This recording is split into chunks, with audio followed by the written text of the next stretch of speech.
Ici, depuis 25 ans, on ne vendait que du teck, du marbre ou du fer. Des matières dites nobles pour une marque très haut de gamme.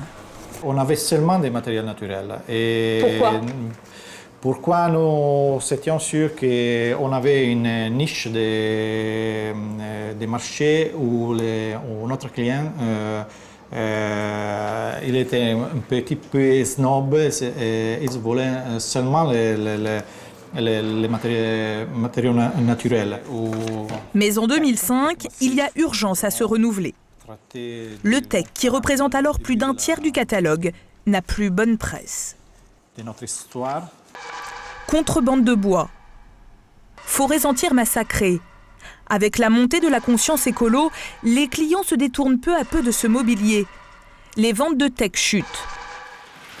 Onopiu doit rapidement renouveler sa gamme de mobilier d'extérieur en matière végétale. Le souci, c'est qu'à l'époque, Roberto n'a sous la main que du rotin.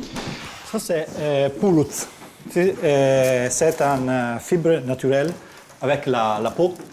Cela pourrait être une solution, mais cette fibre n'est absolument pas adaptée au jardin. La fibre n'est pas résistant au soleil, à la pluie et aux insectes, parce que les insectes peuvent manger la fibre.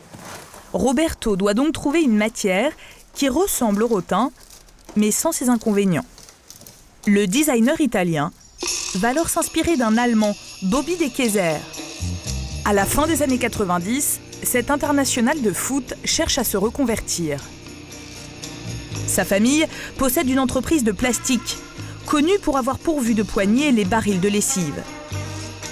La matière est à la fois souple et solide, et accessoirement résistante à l'eau. L'ancien sportif décide de détourner ce plastique pour le tresser et en faire des meubles de jardin. Les premiers modèles assez basiques sortent au début des années 2000. Le plastique tressé est né. 4 ans plus tard, Roberto réussit à convaincre sa direction de tenter l'aventure. Son atout, le design. Un coup de crayon fin et stylé, loin des modèles allemands. Mais surtout un argument payant.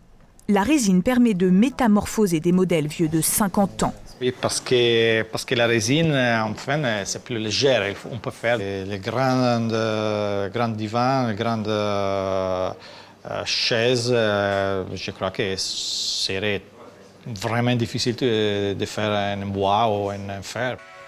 Ce faux rotin ultra design séduit rapidement les clients.